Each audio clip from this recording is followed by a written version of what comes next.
नमस्कार दोस्तों, स्वागत है आपका द शिक्षा कैपिटल पर। तो हमने पिछले सत्र में दिनकर की जो रश्मिरथी की भूमिका है उसको हम लोगों ने पढ़ लिया था, और आज हम रश्मिरथी के जो सर्ग हैं उन सर्गों पे बात करेंगे। सर्गों में जो कवितांश है महत्वपूर्ण कवितांश हैं, क्योंकि दोस्तों पढ़ने के लिए बहुत सारी चीज़ें हैं। वैसे आपको मेरी तरफ से ये गुजारिश है कि आप अवश्य इसको पूरा पढ़ें जब समय हो आपके पास, क्योंकि अभी परीक्षा नज़दीक है। तो जो महत्वपूर्ण कवितांश हैं, जो ज़रूरी हैं, उनको हम जानेंगे। और अब आप पढ़ लेते हैं पूरा तब तो अच्छी बात है, नहीं पढ़े हैं तो जो जहाँ पर ज़रूरी बातें हैं वो मैं आपको बताता हुआ चलूँगा। और प्रथम सर्ग में जो महत्वपूर्ण यानी संपूर्ण है रश्मिरथी, तो उसके जो महत्वपूर्ण बिंदु हैं, क्योंकि दोस्तों अगर सत्र पढ़ाएंगे तो बहुत लंबा हो जाएगा, इसलिए जो महत्वपूर्ण चीज़ें हैं वो मैं आपसे चर्चा कर रहा हूँ। तो प्रथम सर्ग कहाँ से शुरू हो रहा है? एक तरीके से आराधना स्वरूप ये पंक्तियाँ लिखी गई हैं। जिस तरीके से कोई काम करने से पहले मंगल में कामना कर ली जाती है, उसी तरीके से लिख रहे हैं दिनकर जी। जय हो जग में जले जहाँ भी नमन पुनीत अनल को, जिस नर में भी बसे हमारा नमन तेज को बल को। किसी वृंद पर खिले विपिन में पर नमस्य है फूल, सुधि खोजते नहीं गुणों का आदि शक्ति का मूल। कहते हैं जय हो जग में जले जहाँ भी नमन पुनीत अनल को। जो जग में प्रकाश हो रहा है, नमन पुनीत अनल को, उस जिससे उस अग्नि को प्रणाम कर रहे हैं। पुनीत जो पवित्र अनल है, पवित्र जो आग है, उसको नमन करते हुए कहते हैं जय हो जग में जले जहाँ भी जल रही है वो पुनीत अग्नि, उसको मैं नमन करते हुए कहता हूँ कि जिस नर में भी बसे हमारा नमन तेज को बल को। जिस नर में उस नर को हमारा नमन, जिसमें तेज और बल बसता है ना। किसी वृंद पर खिले विपिन में, जिस तरीके से वृंद नहीं दोस्तों, वृंद है यहाँ पर। जिस तरीके से जंगल में दोस्तों पुष्प खिलते हैं, फूल खिलते हैं, नमस्य है फूल, उस फूल को प्रणाम है मेरा। सुधि खोजते नहीं गुणों का आदि शक्ति का मूल। और सुधीजन क्या खोजते नहीं है गुणों का आदि का, यानी आदि गुणों को या शक्ति का मूल नहीं जानते हैं। तो सुधि खोजते नहीं गुणों का आदि शक्ति का मूल, वो सिर्फ गुणों की चर्चा करते हैं, उसके आदि की बात नहीं करते हैं, उसकी जड़ की बात नहीं करते हैं, उसके मूल की बात नहीं करते हैं। सिर्फ उनके सुधीजन लोग होते हैं वो गुण की बात करते हैं। अर्थात ऊंच नीच का भेद न माने वही श्रेष्ठ ज्ञानी है। दया धर्म जिसमें हो सबसे वही पूज्य प्राणी है। छत्री वही भरी हो जिसमें निर्भयता की आग, सबसे श्रेष्ठ वही ब्राह्मण है जिसमें हो तप त्याग, या जिसमें हो तप त्याग। कहते हैं कि ऊंच नीच का भेद न माने। बिल्कुल आप अर्थ को समझते हुए चल रहे हैं। तो जहाँ पर व्याख्या करने की जो ज़रूरत होगी वहाँ पर मैं व्याख्या कर दूंगा, वैसे आप काव्य आनंद लेते हुए चलेंगे। ऊंच नीच का भेद ना माने, यानी ऊंच और नीच का जो भेद नहीं मानते, वही श्रेष्ठ ज्ञानी है, वही पुण्य पुरुष है, वही श्रेष्ठ ज्ञानी है ना, वही सृष्टा है। ऊंच नीच का भेद न माने वही श्रेष्ठ ज्ञानी है। दया धर्म जिसमें हो सबसे वही पूज्य प्राणी है। और जिसमें दया हो, धर्म हो, वही सबसे पूज्य प्राणी है, वही पूजनीय प्राणी है। क्षत्रिय वही भरी हो जिसमें निर्भयता की आग। और दोस्तों क्षत्रिय या वीर पुरुष वही है जिसमें निर्भयता की आग हो। कहने का मतलब जिसमें डर ना हो, जिसमें कोई संकोच ना हो, एकदम बिल्कुल मुक्त हो जाए, हर डर से वह मुक्त हो जाए। तो क्षत्रिय वही भरी हो जिसमें निर्भयता की आग, सबसे श्रेष्ठ वही ब्राह्मण है जिसमें हो तप त्याग। और जिसमें क्या हो दोस्तों? श्रेष्ठ ब्राह्मण वही होता है जिसमें तप और त्याग होता है, यानी जिसमें त्याग करने की शक्ति होती है, जिसमें तप करने की साधना होती है। श्रेष्ठ ब्राह्मण वही होता है। तेजस्वी सम्मान खोजते नहीं गोत्र बतला के। कहते हैं तेजस्वी सम्मान खोजते नहीं गोत्र बतला के, पाते हैं जग में प्रशस्ति अपना कर्तव्य दिखला के। हीन मूल की ओर देख जग गलत कहे या ठीक, वीर खींच कर ही रहते हैं इतिहासों में लीक।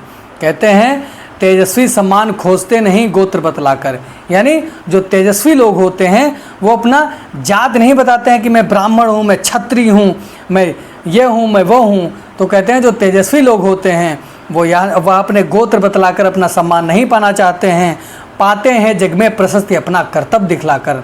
वो दोस्तों जग में प्रशस्ति जग में सम्मान तभी पाते हैं वो जब अपना कर्तव्य दिखलाते हैं, यानी अपने कर्म से अपना जो है अपनी प्रशस्ति को तय करते हैं, अपनी पहचान को तय करते हैं। अपने सम्मान दोस्तों अपने कर्मों से पाते हैं वो। हीन मूल की ओर देख जग गलत कहे या ठीक, कहते हैं हीन मूल की ओर, यानी जो मूल दोस्तों हीन बात की ओर कह रहे हैं।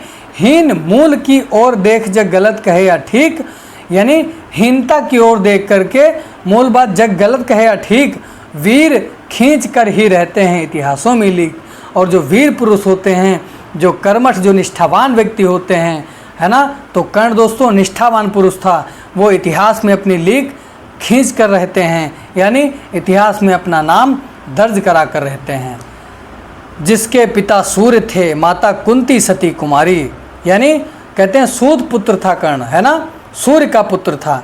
सूत, जिसके पिता सूर्य थे माता कुंती सती कुमारी, उनका पालन हुआ धरा पर बहती हुई पिटारी। सूत वंश में पला चखा भी नहीं जनन का क्षीर, निकला कर्ण सभी युवकों में तब भी अद्भुत वीर। कहते हैं कि जिसके पिता सूर्य थे, यानी माता कुंती जब कुंवारी थी तो सूर्य के माध्यम से उसका जन्म हुआ था, किसका, कर्ण का। उसका पालना हुआ धरा पर बहती हुई पिटारी, और उसका पालना किस तरीके से हुआ, धरा पर बहती हुई पिटारी नहीं, उसको एक पिटारी में चल के प्रवाह में छोड़ दिया गया था, है ना। उसका पालना हुआ धार पर बहती हुई पिटारी, यानी उसका पालना दोस्तों माता कुंती गर्भवती हो जाती हैं और समाज का जो एक तरीके से सामाजिक कटाक्ष होते हैं उन पर, क्योंकि एक युवती है और उसको जन्म कैसे हो गया है, तो उस कलंक से बचने के लिए माता कुंती क्या करती हैं, उस यानी कर्ण को धार में, पानी की धार में उस पिटारी में छोड़ देती हैं और उसके भाग्य पर छोड़ देती हैं। सूत वंश में पला चखा भी नहीं जनन का क्षीर, और सूत वंश में पला, है ना, और चखा भी नहीं जनन का क्षीर, उसने माता का रसपायन भी नहीं किया, पैपान भी नहीं किया, यानी माता का दुग्ध भी नहीं पिया, और किस तरीके से एक बच्चे को जो जरूरत होती है वो उसको नहीं मिला। निकला कर्ण सभी युवकों में तब भी अद्भुत वीर, और तब भी जब इन चीज़ों से वंचित रहा और फिर भी वह जिस तरीके से सोने को बहुत गला करके तपता है, यानी सोने को तपा करके जिस प्रकार खरा बनता है, उसी प्रकार कर्ण भी इन सारी असुविधाओं, यानी इन सभी सुविधाओं से वंचित होकर भी वह बहुत तेजस्वी युवक हुआ, बहुत अद्भुत वीर हुआ। तन से समरसूर, मन से भावुक, स्वभाव से दानी, यानी तन से समरसूर, यानी समरसूर माने युद्धों में एकदम सूरवीर की तरह लड़ता था। तन से समरसूर, मन से भावुक, स्वभाव से दानी, और मन से बहुत भावुक था वो, स्वभाव से बहुत दानी था। जाति गोत्र का नहीं सील का, पौरुष अभिमानी का, और जात गोत्र का नहीं सील का, पौरुष का अभिमानी। ना तो उसे अपनी जात पर गर्व था, ना तो उसे अपनी शीलता पर गर्व था, ना तो अपने पौरुष पर उसको अभिमान था। ज्ञान ध्यान शास्त्र का कर सम्यक अभ्यास, अपने गुण का किया कर्ण ने अपना स्वयं विकास। और ज्ञान ध्यान करके, यानी शास्त्रों का अध्ययन करके, शस्त्र और अस्त्र की विद्या को जानकर सम्यक अभ्यास किए, अपने गुण का किया कर्ण ने अपना स्वयं विकास, यानी कर्ण अपने गुणों का विकास उन्होंने अपने कर्म के माध्यम से किया, अपने स्वयं से विकास किया, है ना। तो आगे है, अगर नगर के कोलाहल से अलग पुरिजन से, कठिन साधना में उद्योगी लगा हुआ तनमन से, निज समाधि में निरत सदा, निज कर्मठता में चूर, वन्य कुसुम सा खिला कर्ण जग की आँखों से दूर। आगे है महत्वपूर्ण, जो व्याख्या वाला है वो बताता हुआ चलूँगा। जाति हायरी जाति कर्ण का हृदय क्षोभ से डोला, कुपित सूर्य की ओर देख वह वीर क्रोध से बोला, जाति जाति रटते जिनकी पूंजी केवल पाखंड, मैं क्या जानूं जाति जाति है मेरे ये भुजदंड। वह कहता है कि जाति जाति लोग कर रहे हैं, हायरी जाति, है ना, यानी जात को लेकर के लोगों में जो कर्ण के प्रति, कर्ण के हृदय में जो क्षोभ है कि लोग जात जात पर क्यों मरते हैं, कि मैं इस जाति का हूँ, मैं उस जाति का हूँ, मैं उच्च जाति का हूँ, वो निम्न जाति का है। इस तरीके से जो जातिगत भावनाएं हैं मन के अंदर, मनुष्य के अंदर, मनुष्यता की बात नहीं करता है, जातिगत भावनाएं उसके अंदर पड़ी हुई हैं। तो दिनकर जी बहुत महत्वपूर्ण ये लिखते हैं रश्मिरथी में, बहुत महत्वपूर्ण बिंदु है दोस्तों। जाति जाति हायरी, जाति हायरी जाति कर्ण का हृदय क्षोभ से डोला, और वह बहुत क्षोभ हो गया उसको। कुपित सूर्य की ओर देख वह वीर क्रोध से बोला, और सूर्य की तरफ देख करके बहुत क्रोधित भाव से बोला कि जाति जाति रटते जिनकी पूंजी केवल पाखंड, यानी जो जात जात हमेशा रटते हैं उनकी पूंजी केवल पाखंड उनके अंदर है और कुछ नहीं है, केवल पाखंड है, छलावा है। मैं क्या जानूँ जात जात हैं मेरे ये भुजदंड, और मैं जात पात को नहीं जानता हूँ, मेरा सिर्फ ये भुजदंड है जो मेरा बाहुबल है, वही मेरे जात है, वही मेरे जात के प्रमाण है, वही मेरे जात के पहचान है। अब कहते हैं कि मूल जानना बड़ा कठिन है नदियों का, वीरों का, धनुष छोड़कर और गोत्र क्या होता रणधीरों का, पाते हैं सम्मान तपोबल से भूतल पर सूर, जाति जाति का शोर मचाते केवल कायर क्रूर, बड़े वंश से क्या होता है खोटे हों यदि काम, नर का गुण केवल चरित्र है नहीं वंश धन धाम। बहुत अच्छी बात लिखते हैं कि मूल जानना बड़ा कठिन है नदियों का, वीरों का। आप मूल नहीं जान सकते हैं कि कहाँ पर नदियों का उद्गम हुआ, किस तरीके से पानी आ रहा है, ऐसे ही जिस तरीके से वीरों का आप मूल नहीं जान सकते हैं। धनुष छोड़कर और गोत्र होता क्या रणधीरों का, और धनुष छोड़कर यानी धनुष, हाथ से धनुष छोड़कर और गोत्र क्या होता है रणधीरों का, यानी वीर पुरुषों की पहचान क्या होती है, उसके धनुष और बाण उसका जातिगत पहचान होती है। पाते हैं सम्मान तपोबल से भूतल पर सूर, और सम्मान दोस्तों वही पाते हैं अपने तपोबल से उस भूतल पर, उस धरा पर। जाति जाति का शोर मचाते केवल कायर क्रूर, और जाति जाति का शोर वही मचाते हैं जिनमें कायरता है, जिनमें क्रूरता है, वही केवल जात जात का शोर मचाते हैं। बड़े वंश से क्या होता है खोटे हों यदि काम, यानी आप बड़े वंश में हैं, आप उच्च कुल में हैं, लेकिन आपके काम कैसे हैं, खोटे हैं, आप बिल्कुल आपके काम अच्छे नहीं हैं, बहुत बुरे काम हैं। तो नर का गुण उज्जवल चरित्र है नहीं वंश धनधाम, और नर का दोस्तों क्या है, उच्च गुण वही है, उज्जवल वही है जिसका चरित्र अच्छा है, नहीं वंश धनधाम। ना तो वंश से उच्च हो सकता है, ना तो अधिक धन से वह उच्च हो सकता है, ना तो उसको अच्छे धाम यानी कोई कुछ भी कर ले वह उसको अच्छा नहीं हो सकता है, अपने वंश से वह बड़ा नहीं हो सकता है जब तक उसके कार्य अच्छे ना हो, है ना। वो कहते हैं लंबा तिलक मधुरिया बानी, दगेबाज की यही निशानी। आजकल आप देख रहे हैं कि बहुत लंबा तिलक लगाए हैं, बहुत अधिक चुटिया रखे हुए हैं, लेकिन उनके अंदर जो जातिगत भावनाएं हैं, है ना, कि निम्न जात की लोगों से किस तरीके से वो व्यवहार करते हैं। ऐसे कुछ ही लोग होते हैं, सब नहीं होते हैं, कुछ ही लोग होते हैं जिनको ज्ञान नहीं होता, जिनके अंदर दया धर्म नहीं होता है। ऐसे कट्टर लोग होते हैं जिनके अंदर ये सारी चीज़ें नहीं होती, यानी वो मानव नहीं हैं, वो मनुष्य नहीं हैं अच्छे, जो अपने अंदर जातिगत भावनाएं रखते हैं। ऊपर सिर पर कनक छत्र, भीतर काले के काले, शर्माते हैं नहीं जगत में जात पूछने वाले। आजकल आप सब देख रहे हैं कि कहीं भी जाओ तो जब कोई सीधा प्रश्न करता है कि आप, अधिकतर अब तो हर जगह ऐसा है ना, कहीं जाओ जब पूछता है कि आप किस जाति के हैं, तो एक तरीके से मन में खटकने लगता है ना। और जो अच्छे व्यक्ति होते हैं तो सीधे आपसे व्यवहार कुशल से ही आपसे जुड़ जाते हैं, आपसे ये नहीं पूछेंगे आप किस जाति के हैं, किस धर्म के हैं। आप अगर अच्छे दोस्त हैं, अच्छे मित्र हैं, तो ये प्रश्न तो उठना ही नहीं चाहिए। ऊपर सिर पर कनक छत्र, भीतर के काले काले, शर्माते हैं नहीं जगत में जात पूछने वाले, यानी उनको शर्म ही नहीं आती कि सवाल कर देते हैं ऐसा। सूत पुत्र हूँ मैं लेकिन थे पिता पार्थ के कौन, साहस हो तो कहो ग्लानि से रह जाओ मत मौन। और साहस हो तो ग्लानि से रह जाओ मत बोलो, साहस हो तो बोलो कि सूत पुत्र हूँ मैं सूत पुत्र हूँ, लेकिन थे पिता पार्थ के कौन, और पार्थ के पिता कौन थे, है ना।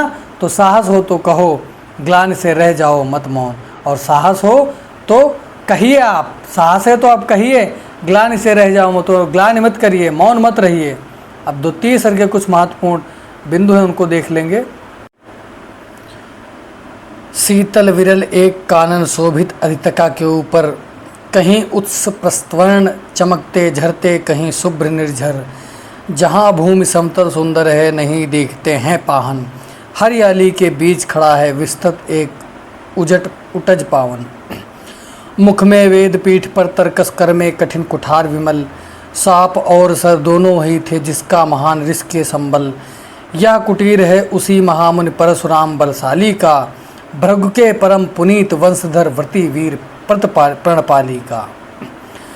रण केवल इसलिए कि राजे और सुखी हों, मानी हों, और प्रजाएं मिले उन्हें वे और अधिक अभिमानी हों।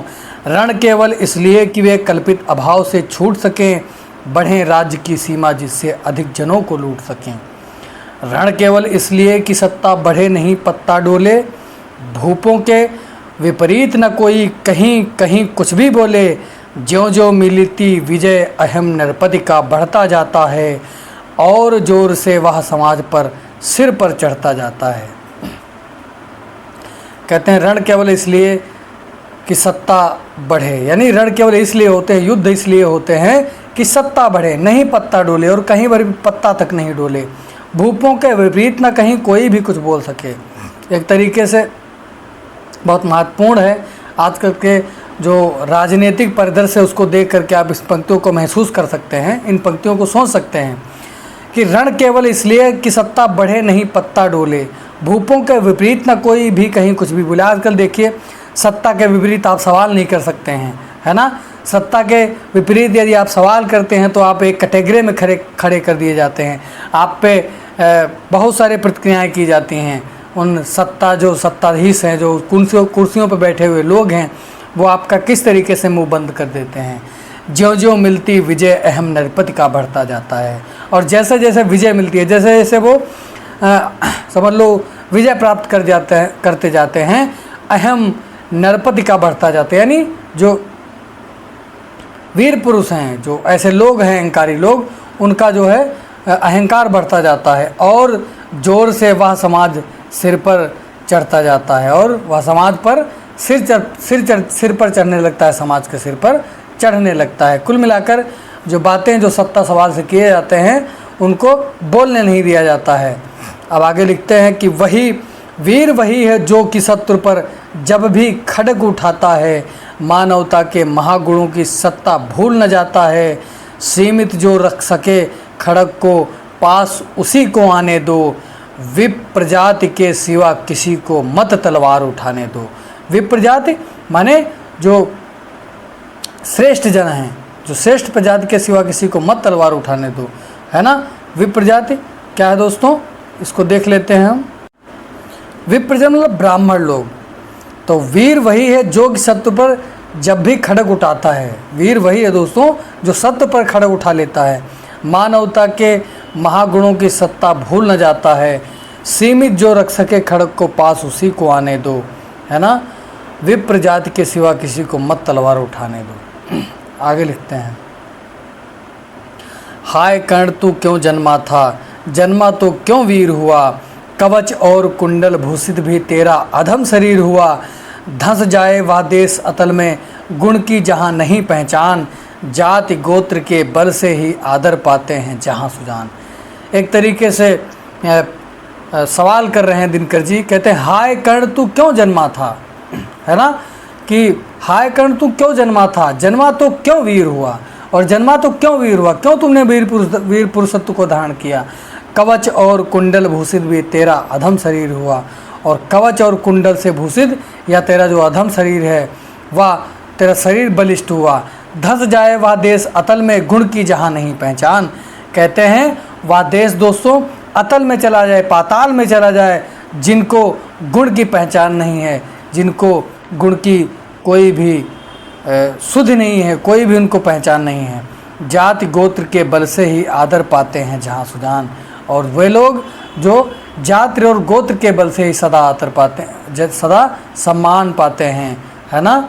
आगे लिखते हैं, मैं कहता हूँ अगर विधाता नर को मुट्ठी में भरकर कहीं छींट दे ब्रह्मलोक से ही नीचे भूमंडल पर, तो भी विविध जातियों में ही मनुष्य यहाँ आ सकता है। नीचे हैं क्यारियाँ बनी तो बीज कहाँ जा सकता है, नीचे हैं क्यारियाँ बनी तो बीज कहाँ जा सकता है। कहते हैं दिनकर जी कि मैं कहता हूँ अगर विधाता नर को मुट्ठी में भरकर, यानी इस नर प्रजाति को मुट्ठी में भरकर कहीं छींट दे ब्रह्मलोक से, और ब्रह्मलोक से कहीं नीचे अगर भूमंडल पर फेंक दें तो भी विविध जातियों में ही मनुष्य यहाँ आ सकता है।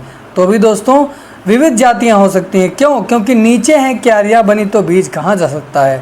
और दोस्तों जब नीचे ही क्यारियाँ बनी है, एक तरीके से नीचे ही विभिन्न सारे भेद किए गए हैं, तो बीज कहाँ जा सकता है। आखिर बीज तो वहीं पे जाएगा, तो वो सारी बातें वहीं समाज से ही बनेंगी। तो यदि कहते हैं कि यदि ब्रह्मलोक से हम बीज अगर विधाता फेंक भी दें तब भी यहाँ इतने विभेदीकरण है, इतना विभेद है, तो नीचे हैं क्यारियाँ बनी तो बीज कहाँ जा सकता है। यानी बीज भी तो उन्हीं में पनपेगा, उन्हीं में बड़ा होगा।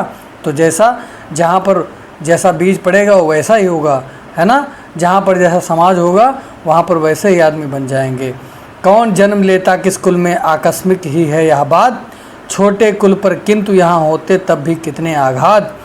हाय जात छोटी है तो फिर सभी हमारे गुण छोटे, जात बड़ी तो बने बड़े वे रहें लाख चाहें खोटे। कहते हैं कि कौन जन्म लेता है किस कुल में, आकस्मिक ही है यह बात तो आकस्मिक है। कोई जान के थोड़ी आता है कि मैं ब्राह्मण कुल में पैदा होऊंगा, मैं शूद्र कुल में पैदा होऊंगा, है ना, मैं क्षत्रिय कुल में पैदा होऊंगा, या कोई पहले से तय नहीं होता है। तो कौन जन्म लेता है कि उस कुल में, आकस्मिक ही है यह बात, संयोगवश, है ना। क्योंकि वो समाज की व्यवस्था बनाई हुई है, ईश्वर की व्यवस्था नहीं बनाई हुई है। ईश्वर की व्यवस्था तो आप सब मानव हैं, मनुष्य हैं, वहाँ से कोई तो जात लेकर आप आए नहीं हैं। जात तो ये समाज का बनाया हुआ सांचा है, ढांचा है। तो कहते हैं छोटे कुल पर किंतु यहाँ होते तब भी कितने आघात। और छोटे कुल पर जो निम्न कुल के लोग हैं उन पर कितने सारे आघात होते हैं, है ना। कितने सारे उन पर सताए जाते हैं वो लोग कितने। हाय जात छोटी है तो फिर सभी हमारे गुण छोटे। कहते हैं दिनकर जी, हे ईश्वर अगर जात मेरी छोटी है तो भी सभी हमारे गुण छोटे हैं, है ना। जात बड़ी तो बड़े बने वे रहे लाख खोटे चाहे खोटे। और जाति अगर बड़ी है तो वे बड़े हैं चाहे लाख हमारे गुण खोटे हों। यानी हमारे कितने भी बुरे विचार हों, कितने भी बुरे हमारे गुण हों, अगर आप उच्च कुल में हैं तो आप ऊंचे रहेंगे हमेशा, है ना। अगला सर्ग है तृतीय सर्ग से जो महत्वपूर्ण पंक्तियां हैं, इन पंक्तियों को मेरी बेहद पंक्तियां हैं, है ना, बेहद खूबसूरत पंक्तियां हैं और मुझे हमेशा याद रहती हैं। सच है विपत्त जब आती है कायर को ही दहलाती है। तृतीय सर्ग से पंक्तियां हैं ये बहुत महत्वपूर्ण है। पूछ सकता है कि बताइए किस सर्ग से पंक्तियां ली गई हैं, तो ये तृतीय सर्ग से पद्यांश है। सच है विपत्त जब आती है कायर को ही दहलाती है, सूरमा नहीं विचलित होते क्षण एक नहीं धीरज खोते, विघ्नों को गले लगाते हैं कांटों में राह बनाते हैं। दोस्तों कहते हैं सच है विपत्त जब आती है, जब विपत्ति आती है दोस्तों तो कायर को ही दहलाती है। जिस तरीके से पाकिस्तान जो हमला कर रहा था और जब उस पर विपत्ति आई तो एकदम दहल गया, वो अचानक से परेशान हो गया और वर्ल्ड बैंक से पैसे लेता है, उधारी मांगने लगता है ना। तो उधार मांग के समझ लो हम लोगों से युद्ध लड़ेंगे। और जिस तरीके से उन्होंने कायराना हमला किया था पहलगाम में, उसके विपरीत में हमारे वीर सैनिकों ने किस तरीके से ऑपरेशन सिंदूर को अंजाम दिया है ना। तो इस तरीके से जो कहते हैं जो कायर होता है ना, जो कायर पुरुष होता है, सचै विपत्ति जब आती है कायर को ही दहलाती है। जब ऐसी विपत्ति आती है तो कायर दुमदुमाने लगते हैं, सूरमा नहीं विचलित होते क्षण एक नहीं धीरज खोते। और सूरमा यानी जो वीर पुरुष होते हैं वो कभी भी विचलित नहीं होते हैं, क्षण एक नहीं धीरज खोते, किसी भी क्षण अपने धैर्य को नहीं खोते हैं। यानी किस तरीके से पूरी धैर्यता के साथ जब पहलगाम में हमला हुआ उसके बाद जो किस तरीके से हमारे वीर सैनिकों ने, हमारे देशवासियों ने धैर्यता से जवाब दिया और बहुत सटीक जवाब दिया है। विघ्नों को गले लगाते हैं कांटों में राह बनाते हैं। और विघ्नों यानी कितना भी संकट आ जाए विघ्नों को गले लगाते हैं, उनको बिल्कुल उनसे हाथों हाथ करते हुए चलते हैं। कितने भी संकट आ जाएं लेकिन हम लोग उनसे निपटते हुए चलते हैं, कांटों में राह बनाते हैं, और कांटों में यानी कितना भी कठिन रास्ता हो हम उसमें भी राह बना लेते हैं। इस तरीके से हमको विघ्नों को, संकटों को गले लगाना चाहिए, है ना। तो जब आप संकटों से लड़ते हैं, जब आप परिस्थितियों में बिल्कुल अच्छे से परिश्रम करते हैं, कितनी भी परिस्थितियाँ विपरीत हों, यदि आप धैर्यता से, लगन से आप सतत लगे रहते हैं, तभी आप एक राह बना पाते हैं, तभी आप सफलता के मार्ग की ओर अग्रसर हो पाते हैं। कहते हैं मुख से न कभी उफ कहते हैं, संकट का चरण न कहते हैं, जो आ पड़ता सब सहते हैं, उद्योग नित रहते हैं, सूलों का मूल नसाने को, बड़ खुद विपत्ति पर छाने को, है कौन विघ्न ऐसा जग में टिक सके, वीर नर के मग में खम ठोंक ठेलता है जब नर, पर्वत के जाते पांव उखड़, मानव जब जोर लगाता है पत्थर पानी बन जाता है, मानव जब जोर लगाता है पत्थर पानी बन जाता है। ये महत्वपूर्ण कविता का अंश है, इसको आप बहुत अच्छे से याद कर लेंगे। यानी है कौन विघ्न ऐसा जग में टिक सके, वीर नर के मग में, यानी वीर पुरुषों के सामने कौन टिक सकता है, ऐसा कौन सी बात है। खम ठोक ठेलता है जब नर, पर्वत के जाते पांव उखड़। आप सबको याद होगा बिहार के जो दशरथ मांझी नाम के एक व्यक्ति हुए हैं, उन्होंने किस तरीके से पर्वत को काट दिया था अपनी छेनी से, है ना, कि प्रेम में वो ताकत होती है। उनकी प्रेयसी बच्चे को जन्म, आप सब मूवी से उस परिचित होंगे, दशरथ मांझी। आप अगर फिल्म नहीं देखें तो एक बार ज़रूर देखिएगा, बहुत अच्छी मूवी है। तो क्योंकि साहित्य समाज का दर्पण होता है, और सिनेमा भी कहीं ना कहीं साहित्य से जो समेटते, साहित्य की जो चीज़ें होती हैं उन्हीं को अपनी फिल्मों में सहेजता है। तो उस फिल्म के माध्यम से भी बताया गया है दशरथ मांझी जिन्होंने पर्वत को काट दिया था, यानी पर्वत से रास्ता बना दिया था। तो खम ठोक ठेलता है जब नर, पर्वत के जाते पांव उखड़, मानव जब जोर लगाता है पत्थर पानी बन जाता है, और मानव जब जोर लगाता है पत्थर पानी बन जाता है ना। तो ये कुछ प्रेरणादायक पंक्तियां हैं, इनको आप हमेशा अपने जहन में याद रखेंगे कि मानव जब जोर लगाता है पत्थर पानी बन जाता है। यदि आप में सामर्थ्य है कुछ करने की, तो आप हमेशा, कितनी भी परिस्थितियां विपरीत आएँ, आप एकदम पूरे धैर्य और दृढ़ता के साथ आप लगे हुए हैं, तो आप हमेशा लगे रहेंगे, है ना। तभी आप सफल हो पाएंगे, तभी आप सफलता के चरणों को गह पाएंगे। आगे देखते हैं। गुण बड़े एक से एक प्रखर हैं छिपे मानवों के भीतर, मेहंदी में जैसे लाली हो वर्तिका बीच उजियाली हो। यानी गुण एक से एक प्रखर हैं मानवों के भीतर, छिपे हुए हैं। मेहंदी में जैसे लाली हो वर्तिका बीच उजियाली हो, बत्ती जो नहीं जलाता है रोशनी नहीं वहा पाता है। यानी जो बत्ती को नहीं जलाता है रोशनी नहीं वहा पाता। भाई जो प्रयास ही नहीं करेगा तो वो क्या पाएगा, कुछ नहीं पाएगा। इसीलिए कहते हैं प्रयास हमेशा करना चाहिए। कोई भी कार्य कठिन नहीं होता है, कोई भी कार्य बहुत कठिन नहीं होता है, उसको आप धैर्यता के साथ करिएगा तो वो आसान बन जाएगा। बत्ती जो नहीं जलाता है रोशनी नहीं वहा पाता है, पीसा जाता जब इक्षुदंड झरती रस की धारा अखंड, मेहंदी जब सहती है प्रहार बनती ललनाओं का सिंगार। कहते हैं कि पीसा जाता जब इक्षुदंड से मेहंदी पीसी जाती है, पीसा जाता है इक्षुदंड, झरती रस की धारा अखंड, और उससे क्या है, रस की धार बहुत अखंड निकलती है। मेहंदी जब सहती है प्रहार, और मेहंदी को जब कूटते हैं, जब वो प्रहार सहती है, तभी वो ललनाओं का श्रृंगार, यानी स्त्रियों का तभी वो श्रृंगार कर पाती हैं। जिस तरीके से मेहंदी पर अधिक प्रहार किए जाते हैं, उसको कूटा जाता है, तभी वह उसमें रंग आता है, तभी वह स्त्रियों का श्रृंगार बन पाती है, अन्यथा उसका कोई मूल नहीं है। जब नाश मनुष्य पर छाता है पहले विवेक मर जाता है। बहुत महत्वपूर्ण पंक्तियां हैं, यह पंक्तियां आप सबको याद होंगी, मैं ऐसी आशा करता हूं। जब नाश मनुष्य पर छाता है पहले विवेक मर जाता है। जब एक ऐसी स्थिति आती है तो उसका विवेक काम नहीं करता है, उसकी सोचने समझने की स्थिति बहुत डामाडोल हो जाती है, परेशान होने लगता है। अब कहता है कौन? कर्ण कहता है मुझमें विलीन झंकार सकल, मुझमें लय है संसार सकल, अमृत फूलता है मुझमें, संगार झूलता है मुझमें, उदयाचल मेरा दीप्त बाल, भूमंडल वक्षस्तर विशाल, भुज परिधि बंद को घेरे हैं, मैनाक मेर पग मेरे हैं, दीपते जो ग्रह नक्षत्र निखर, सब है मेरे मुख के अंदर, या देख जगत का आदि सृजन, या देख महाभारत का रण, मृतकों से पड़ी हुई भू है, पहचान कहाँ इसमें तू है। मृतकों से पड़ी हुई भू है, पहचान कहाँ इसमें तू है, सूने को साध न सकता है।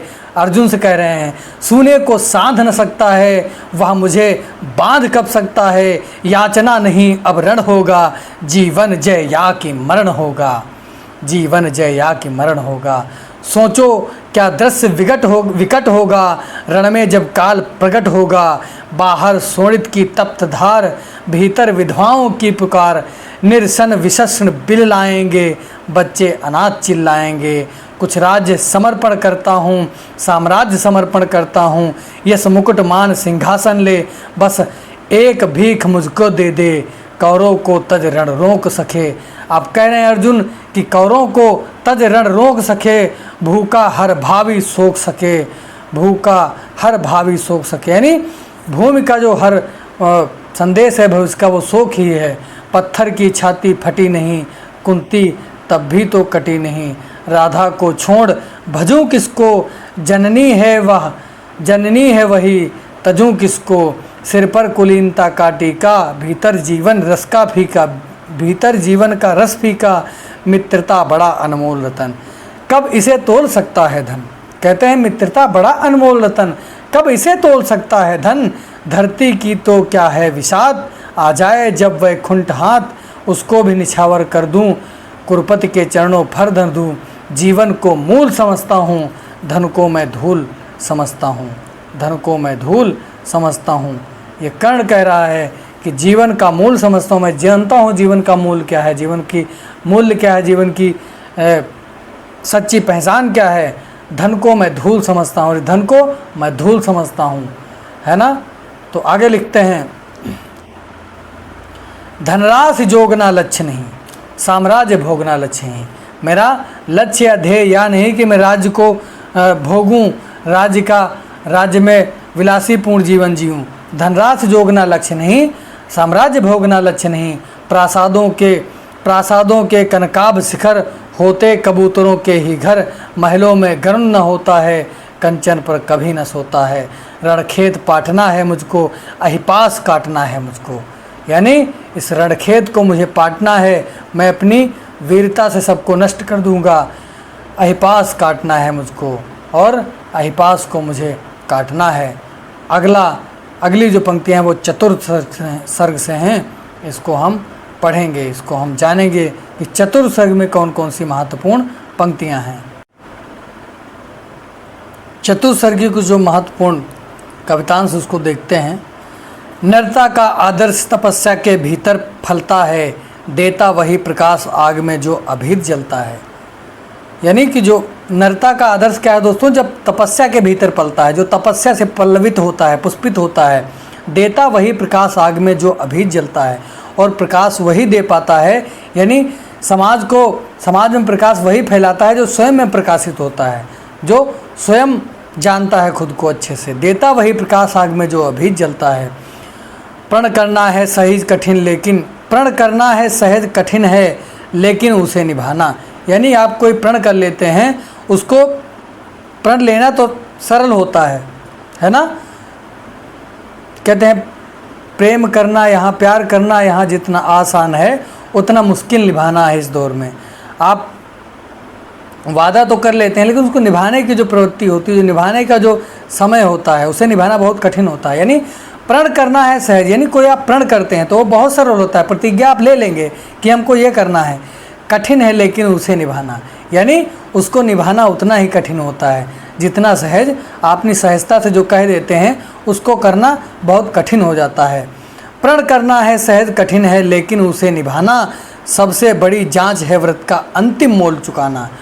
अंतिम मूल्य न दिया अगर तो और मूल्य देना क्या, करने लगे मोह प्राणों का तो फिर प्रण लेना क्या। और दोस्तों जब युद्ध क्षेत्र में कहते हैं कि प्रण करना सहज होता है, लेकिन कठिन निभाना होता है उसे। सबसे बड़ी जांच है व्रत का अंतिम मोल चुकाना। सबसे बड़ी सच्चाई क्या है दोस्तों? व्रत का, जो आपने व्रत लिया है उसका अंतिम मोल चुकाना, है ना। अंतिम मूल न दिया अगर तो और मूल्य देना क्या। अगर आपने अंतिम मूल्य नहीं दिया, आपने जो वादा किया था वो आपने निभाया नहीं, करने लगे मोह प्राणों का तो फिर प्रण लेना क्या। और आप मोह करने लगे प्राणों का, यानी जब आपको बहुत संकट पड़ने लगा तो आप प्राणों का मोह करने लगे, तो प्रण से क्या मतलब हुआ? कोई मतलब नहीं है प्रण लेने से। ऋतु के बाद फलों का रुकना डालों का सड़ना है। कहते हैं ऋतु के बाद फलों का रुकना डालों का सड़ना है। मोह दिखाना देह वस्तु पर आत्मघात करना है। मोह दिखाना देह वस्तु पर आत्मघात करना है। जहाँ कहीं है ज्योत जगत में, जहाँ कहीं उजियाला, वहाँ खड़ा है कोई अंतिम मूल्य चुकाने वाला। ईसा ने संसार हेतु सूली पर प्राण गंवाकर अंतिम मूल्य दिया गांधी ने 3 गोलियां खाकर। ये बहुत महत्वपूर्ण कवितांश है, इसको आप हमेशा याद रखेंगे कि यह पंक्ति कहाँ से ली गई है। दिनकर जी लिखते हैं कि ईसा ने, यानी ईसा मसीह ने, ईसा ने संसार हेतु सूली पर प्राण गंवाकर, यानी सूली पर चढ़ गए संसार के खातिर, अंतिम मूल्य दिया गांधी ने 3 गोलियां खाकर। यानी महात्मा गांधी ने किस तरीके से देश पर कुर्बान हो गए और अंतिम 3 गोलियां खाकर उन्होंने अपना अंतिम मूल्य चुका दिया, है ना। इस तरीके से जो वीर पुरुष हैं, जो महान लोग हैं, वे ही जो प्रण करते हैं उसको निभाने में सक्षम होते हैं। दान जगत का प्रकट धर्म है, मनुष्य व्यर्थ डरता है।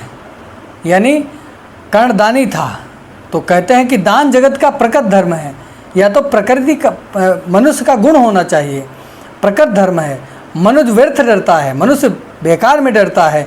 एक रोज़ तो हमें स्वयं सब कुछ देना पड़ता है, और एक रोज़ तो ऐसा समय आता है कि सब कुछ हमें छोड़ना पड़ता है, चाहे संसार का माया जाल हो, चाहे घर हो, चाहे द्वार हो। जब अंतिम समय आता है दोस्तों, तो सब कुछ छोड़ना पड़ता है हमको। सारा मोह माया रुपया पैसा सब यहीं धरा का धरा रह जाता है। तो हमको अधिक से अधिक दान करना चाहिए, है ना। जिनमें दान करने का मतलब यही नहीं कि आप पैसा रुपया दान करें। अगर आप शारीरिक जिस तरीके से भी हो सके, बहुत सारे माध्यम होते हैं दान करने का, है ना। तो अपने अंदर ये प्रवृत्ति होनी चाहिए, है ना। अपने अंदर ये सारी प्रवृत्तियाँ होनी चाहिए, दान दया धर्म, ये सारी चीज़ें होनी चाहिए। मनुष्य व्यर्थ डरता है, इन सब बातों से मनुष्य व्यर्थ डरता है। हाय मेरा वो चला गया, हाय मेरा ये चला गया, हाय मेरा ये हो गया, इस तरीके से हाय हाय करता हुआ अंत में उसका एक समय आता है कि सब कुछ छोड़ना पड़ता है, इस संसार से विदा लेना पड़ता है। तो फैल रही थी मुक्त चतुर्दिक यश की विमल पताका, कर्ण नाम पड़ गया दान की अतुलनीय महिमा का। और उस चतुर्दिक यानी 4 दिशाओं में उसके यश की विमल पताका फैल रही थी, लहरा रही थी। कर्ण नाम पड़ गया दान की अतुलनीय महिमा का, और उसका नाम कर्णदानी पड़ गया, जिसकी अतुलनीय, जिसकी किसी से तुलना नहीं की जा सकती है, उसकी महिमा अतुलनीय है, इसीलिए उसका नाम कर्ण पड़ गया, है ना, कर्णदानी। मेघ भले लौटे उदास हो किसी रोज सागर से, याचक फिर सकते निराश पर नहीं कर्ण के घर से। कर्ण कहता है, यानी दिनकर जी लिखते हैं कर्ण किस तरीके से कहता है कि मेघ भले ही लौटे उदास हो किसी रोज सागर से। यानी मेघ दोस्तों, बादल भले ही सागर से ऐसे ही लौट जाएं, उदास लौट जाएं, उसको जल ना मिले, लेकिन याचक फिर सकते निराश, याचक नहीं जा सकता है कर्ण के घर से, है ना। इसलिए दोस्तों, कोई अगर, अब तो लोगों को मांगने की बहुत सारी प्रवृत्तियां हो गई हैं, बहुत उनकी ट्रिक होती हैं मांगने की, है ना। उनको दिख रहा होगा और ट्रेन में बराबर यात्रा कर रहे हैं, बराबर दिख रहा है उनको। अक्सर हम यात्राएं जब करते हैं तो हमको कहीं ना कहीं कोई ना कोई मिल जाता है, तो उनकी वो प्रवृत्ति हो जाती है मांगने की, वो उस तरीके से उनका वो कर्म हो जाता है मांगना, है ना। उनको सब कुछ दिख रहा है, उनको दिख रहा है और ऐसे डंडा फेंकते हुए चल भी रहे हैं। मैं कोई वैसा व्यंग नहीं कर रहा हूँ, लेकिन ऐसा सच होता है कभी कभी कि दिख रहा है, जान रहे हैं, ऐसे डंडा लिए जा रहे हैं, अकेले जा रहे हैं, पूरी ट्रेन में यात्रा कर लेंगे पूरी, है ना, कहाँ पर उतरना है, कहाँ पर चढ़ना है और किस तरीके से। तो दोस्तों, आजकल तो बहुत सारे प्रवृत्तियाँ हो गई लोगों की, ऐसा नहीं करना चाहिए। तो आगे पढ़ते हैं। ऐसा है तो मनुज लोक निश्चय आदर पाएगा, स्वर्ग किसी दिन भीख मांगने मिट्टी पर आएगा। कहते हैं ऐसा है तो मनुष्य लोग निश्चय आदर पाएगा। अगर ऐसा मनुष्य कोई है तो इस संसार में निश्चय ही आदर पाएगा। स्वर्ग किसी दिन भीख मांगने मिट्टी पर आएगा। यहाँ पर बिल्कुल अतिशयोक्तात्मक बात कही गई है।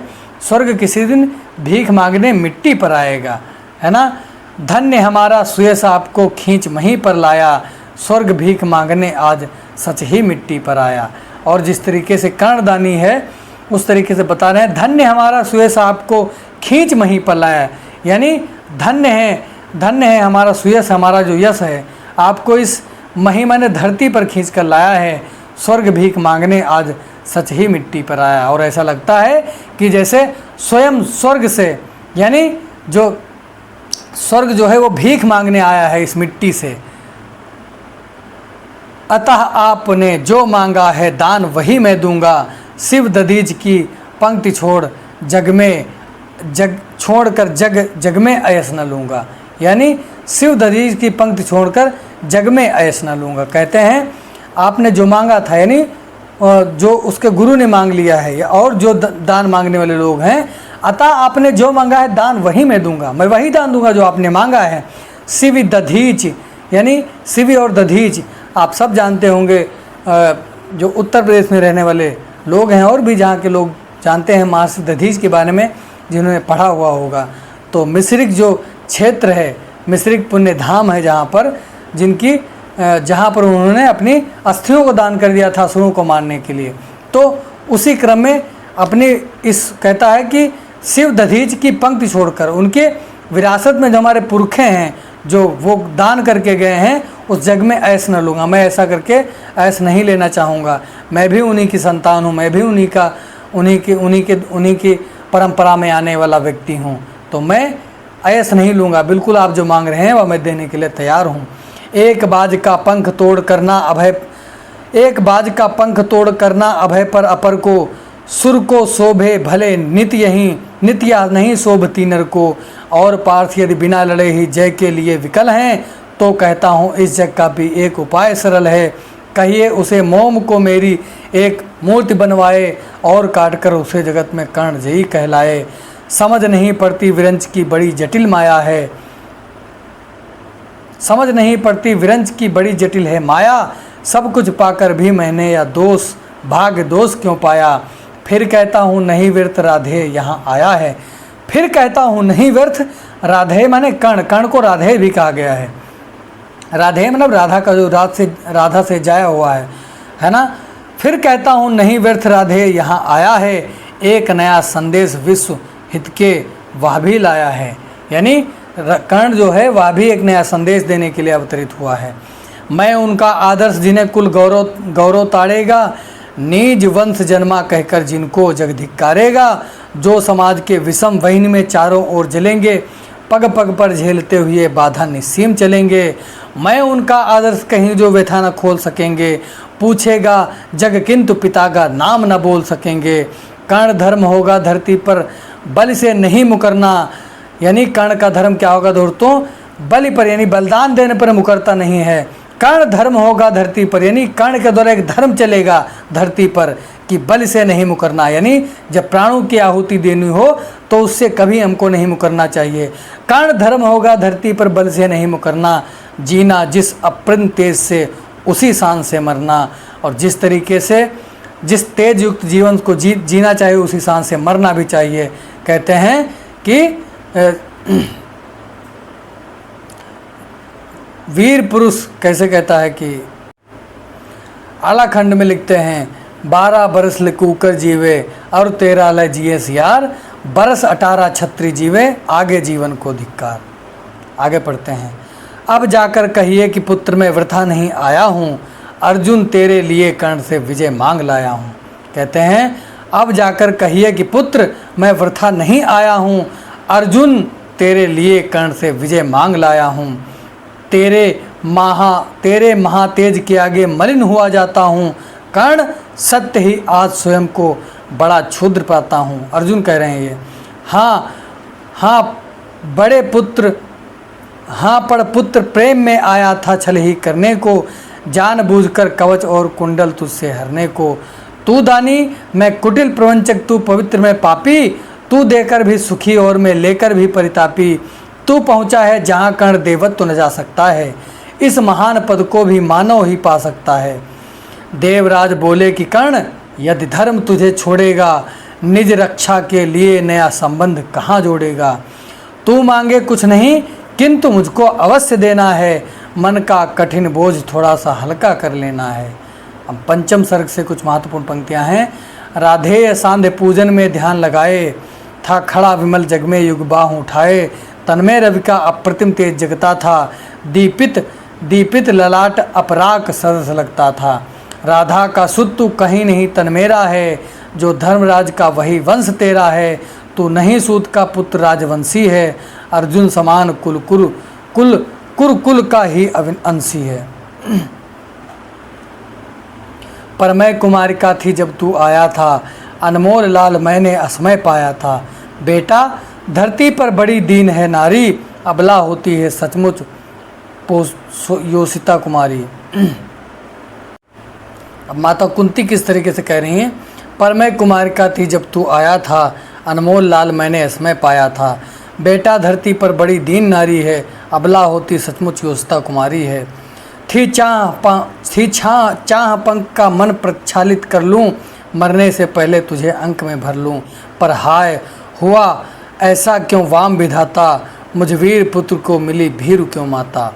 सो धन्य हुई तुम देवी, सभी कुछ पाकर कुछ भी न गंवाया तुमने मुझे गंवाकर। यानी तुम धन्य हुई देवी, सभी कुछ पाकर कुछ भी न गंवाया तुमने मुझे गंवाकर। पर अब सब कुछ हो चुका व्यर्थ रोना है। कहता है पर अब सब कुछ व्यर्थ हो चुका है, सब रोना बेकार है। गत पर विलाप करना जीवन खोना है, और जो बीत गया उस पर विलाप करना व्यर्थ की बात है, जीवन को खोना है। कोई आप बात नहीं करनी उस पर। हो चुका धर्म के ऊपर न्यौछावर हूँ। कहता है कि हो चुका धर्म के ऊपर न्यौछावर हूँ, मैं चढ़ा हुआ नैवेद्य देवता पर हूँ।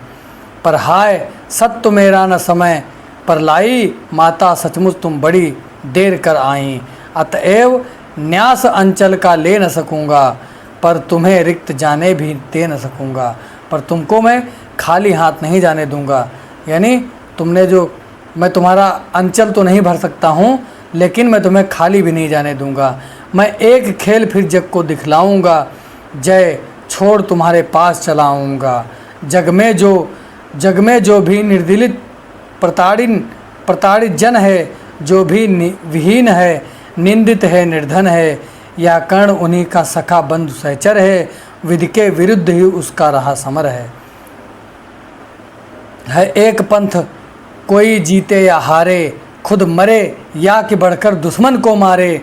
एक ही देश दोनों को जाना होगा, बचने का कोई नहीं बहाना होगा। निस्सार दोह की क्रिया व्यर्थ या रण है, खोखला हमारा और प्रात का प्रण है। फिर भी जाने किस लिए न हम रुकते हैं, चाहता जिधर को काल उधर झुकते हैं। हो रहा मौन राधे चरण को छूकर। अब माता कुंती के पैर छूकर राधे मौन हो गया है। हो रहा मौन राधे चरण को छूकर, दो बिंदु अश्रु के गिरे दृगों से चूकर। बेटे का मस्तक सूंघ बड़े ही दुख से, कुंती लौटी कुछ कहे बिना ही मुख से। और माता कुंती जो हैं वो बिना कहे ही लौट आती हैं। अब छठा सर्ग है, इसकी महत्वपूर्ण पंक्ति है ये। पाश्विक वेग की लहर लहू में कब तक धूम मचाएगी, कब तक पछता के आगे यूं ही झुकती जाएगी। ये बहुत महत्वपूर्ण पंक्ति है छठे सर्ग से, इसको देख लेंगे आप। आगे देखता हूँ। युग पुरुष वही सारे समाज का विहित धर्म गुरु होता है, सबके मन का जो अंधकार अपने प्रकाश से धोता है। झर गई पूंछ रोमांत झरे, पशुता का झरना बाकी है। बाहर तन संवर चुका, मन अभी संवरना बाकी है। भीष्म ने खोल निज सजल नयन देखे, कर्ण के आदलोचन बड़ खींच पास में ला करके। छाती से उसे लगा करके बोले क्या तत्व विशेष बचा, बेटा आंसू ही शेष बचा। किसका वन बाग उजड़ता है, या कौन मारता मरता है धर्म पहुँचना नहीं, धर्म तो जीवन भर चलने में है। फैला कर पथ पर स्निग्ध ज्योति दीपक समान जलने में है।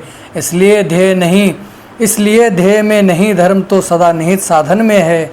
वह नहीं किसी भी प्रधन कर्म हिंसा विग्रह या रण में है। पर हाय मनुज के भाग्य अभी तक खोटे के खोटे हैं। हम बहुत बड़े बाहर भीतर लेकिन छोटे के छोटे हैं। पर हाय मनुज के भाग्य अभी तक खोटे के खोटे हैं।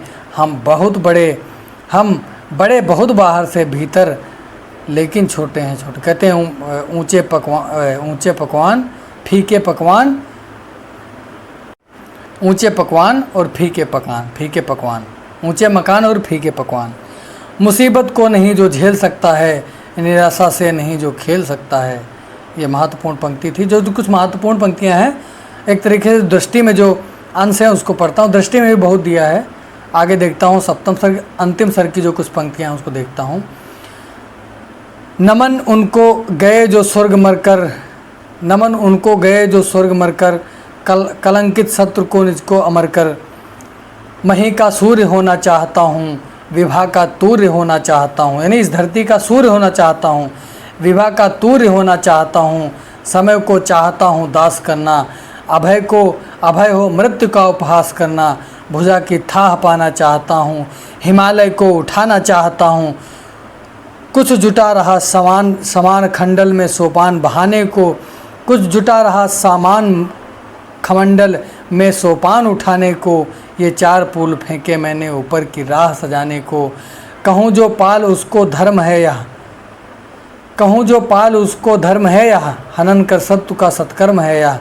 क्रिया को छोड़कर चिंतन में फंसेगा, उलटकर काल तुझको ही गिरसेगा। जहर अब तो सभी का खुल रहा है, हलाहल से हलाहल धुल रहा है।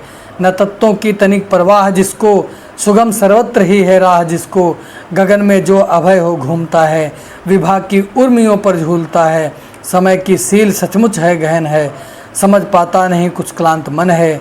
बड़ा बेजोड़ दानी था सदैव था, युधिष्ठिर कर्ण का अद्भुत हृदय था। यानी युधिष्ठिर और कर्ण की जो बहुत प्रेम मित्रता थी, बहुत बेजोड़ समझ लो उनका प्रेम था आपस में। दया कर शत्रु को भी त्राण देकर, कहते हैं दया को शत्रु को भी त्राण देकर, एक सहारा देकर, खुशी से मित्रता पर प्राण देकर गया है कर्ण भू को दीन करके, मनुज कुल को बहुत बलहीन करके। युधिष्ठिर भूलिए विकराल था वह, विपक्षी था हमारा काल था वह। समझकर द्रोण मन में भक्ति भरिए, पितामह की तरह सम्मान करिए। मनुष्यता का नया नेता उठा है, जगत से ज्योति का जेता उठा है। तो इस तरीके से कर्ण की जब मृत्यु हो जाती है, वहाँ से पंक्तियाँ लिखी हैं। युधिष्ठिर को संबोधित करते हुए कहते हैं कि युधिष्ठिर भूलिए विकराल था। ये ना भूलिए कि वो विकराल नहीं था, युधिष्ठिर भूलिए विकराल था, इसको भूल जाइए। विपक्षी था हमारा काल था वह, समझकर द्रोण मन में भक्त भरिए। पितामह की तरह सम्मान करिए, मनुष्यता का नया नेता उठा है, जगत से ज्योति का जेता उठा है। तो ये जो कुछ महत्वपूर्ण पंक्तियाँ थी वो मैंने आपसे साझा कर ली हैं, और अगले क्रम में हम अगले रचनाकार को पढ़ेंगे। तब तक के लिए धन्यवाद। जय हिंद, जय भारत। और नोट्स आप चाहते हैं तो राजू सर का नंबर आपको कई वीडियोज़ में बताया गया है, उस नंबर पे आप मैसेज करेंगे, आपको जो है नोट्स प्राप्त हो जाएंगे। तब तक के लिए धन्यवाद। आप निरंतर अभ्यासरत रहें, आप निरंतर पढ़ते रहें। वीडियो अच्छा लगे तो लाइक कमेंट करिए, जिससे एक थोड़ी सी समझ बनती है मेरी, कि एक थोड़ा सा ऊर्जा आती है मुझ में भी, क्योंकि आप ही लोग हैं जो सुन करके, जो पढ़ करके थोड़ा मुझे भी सोचने समझने की दृष्टि मिलती है ना। तो बहुत बहुत धन्यवाद आप सबका।